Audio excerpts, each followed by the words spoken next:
Albania's history, geography, languages, ethnicities, economy, and even more.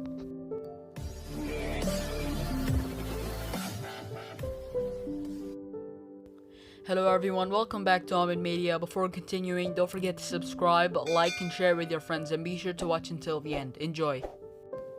As many of you know, I have started a series about countries around the world, where I discuss their flag, history, geography, languages, ethnicities, economy, and even more. Now today it's going to be about Albania. Albania is a country in southern Europe located in the western part of the Balkan Peninsula on the Strait of Otranto, the southern entrance of the Adriatic Sea. The capital city is Tirana.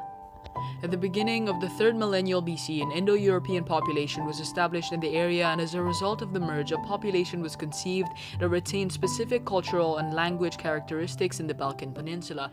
Between the 2nd millennium and the 1st century BC, the Illyrian population was founded. Like the Greeks, the Illyrians succeeded in preserving their language and traditions in spite of Roman occupation. There are precise evidences of numerous archaeological findings in different parts of the Albanian region, such as those of Lepenica and Vlora, Tren and Korka, Zara and Saranda, nearby Shkorta at Selka, Dachti Mountain, Prizren, and etc. These are the sites where traces of ancient population on Albanian territory was found. By studying these archaeological objects, it has been proved that the first Albanian settlements have started to be inhabited in the middle of the Paleolithic period, which were from the 100,000 to 40,000 years BC. Albanians refer to themselves as sons of eagles, though it may well refer to those associated with the Shqip, which is the Albanian language, and to their country as Shqiperia. They generally consider themselves to be the descendants of the ancient Illyrians, who lived in Central Europe and migrated southward to the territory of Albania at the beginning of the Bronze Age, about 2000 BCE. They have lived in relative isolation and obscurity through most of their difficult history, in part because of their tough terrain, of their mountainous land, but also because of the complex historical, cultural, and social factors. Because of its location on the Adriatic and Ionian Seas, Albania has long served as a bridgehead for various nations and empires seeking conquest abroad. In the 2nd century BCE, the Illyrians were conquered by the Romans, and from the end of the 4th century CE, they were ruled by the Byzantine Empire. After suffering centuries of invasions by Visigoths, Huns, Bulgars, and Slavs, the Albanians were finally conquered by the Ottoman Turks in the 15th century. Ottoman rule cut off Albania from Western civilization for more than 4 centuries, but in the late 19th century, the country began to remove itself from Ottoman influence and to rediscover old affinities and common interests with the West. Albania was declared independent in 1912, but the following year the demarcation of its boundaries by the great powers of Europe, which were Austria-Hungary, Britain, France, Germany, Italy, and Russia, assigned about half its territory and people to neighboring states. Ruled as monarchy between the world wars, Albania emerged from the violence of World War II as a communist state that fiercely protected its sovereignty and in which almost all aspects of life were controlled by the ruling party. But with the fall of communist regimes beginning in 1989, new social forces and democratic political parties emerged in Albania.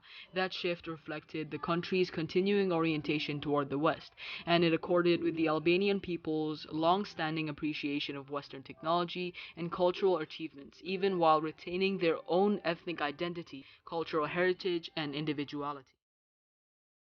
For about 50 years, the totalitarian regime followed a policy of isolation, leaving the country in economic poverty and totally isolating themselves from the international community.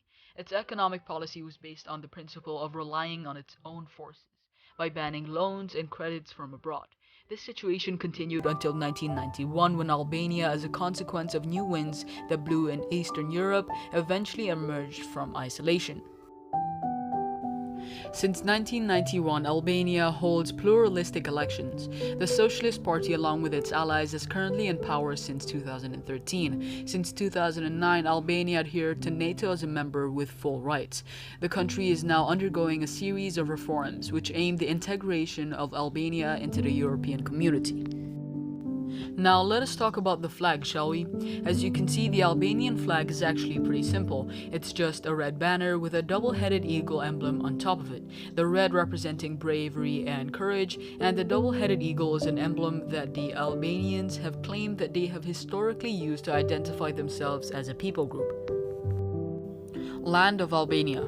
Albania is founded by Montenegro to the northwest, Kosovo to the northeast, North Macedonia to the east, Greece to the southeast and south, and the Adriatic and Ionian Seas to the west and southwest, respectively. Albania's immediate western neighbor is Italy, which lies some 50 miles or 80 kilometers across the Adriatic Sea. Albania has a length of about 210 miles or 340 kilometers and a width of about 95 miles or 150 kilometers. Albania has a mountainous geography. About 75% of its territory consists of mountains and hills with elevations of more than 650 feet or 200 meters above sea level. The remainder consists of coastal and alluvial lowlands.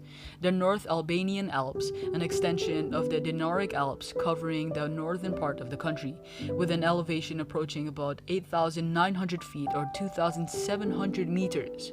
This is the most rugged part of the country. It is heavily forested and sparsely populated, stretching along the Adriatic coast over a distance of nearly 125 miles or 200 kilometers and penetrating some 30 miles or 50 kilometers into the interior are the low, fertile plains of western Albania. This is the most important agricultural and industrial region of the country and the most densely populated. Drainage.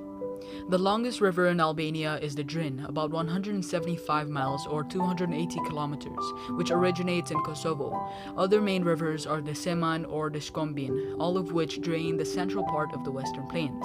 Albania also has many lakes, the most important of which are Lake Skutari in the northwest and Lakes Ohrid and Prespa along the eastern border. Now let us talk about the climate of Albania, shall we?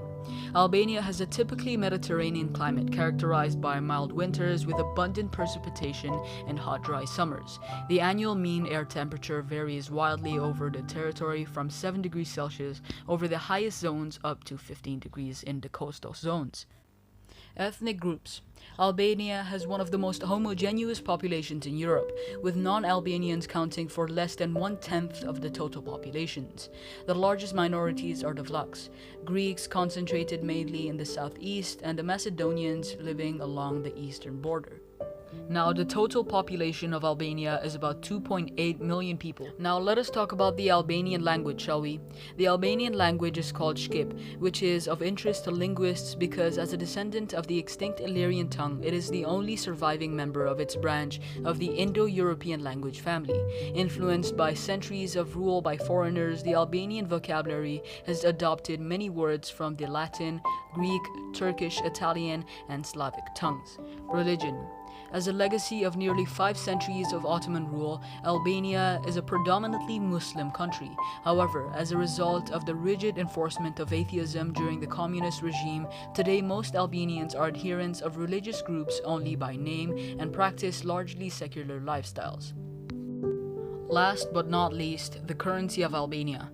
The currency of Albania is Albanian lek. Okay guys, that was another video from Omid Media. I hope you liked it, and if you did, don't forget to subscribe, like, and share with your friends, and don't forget to leave your comments down in the comment section below. Have a great day and a fantastic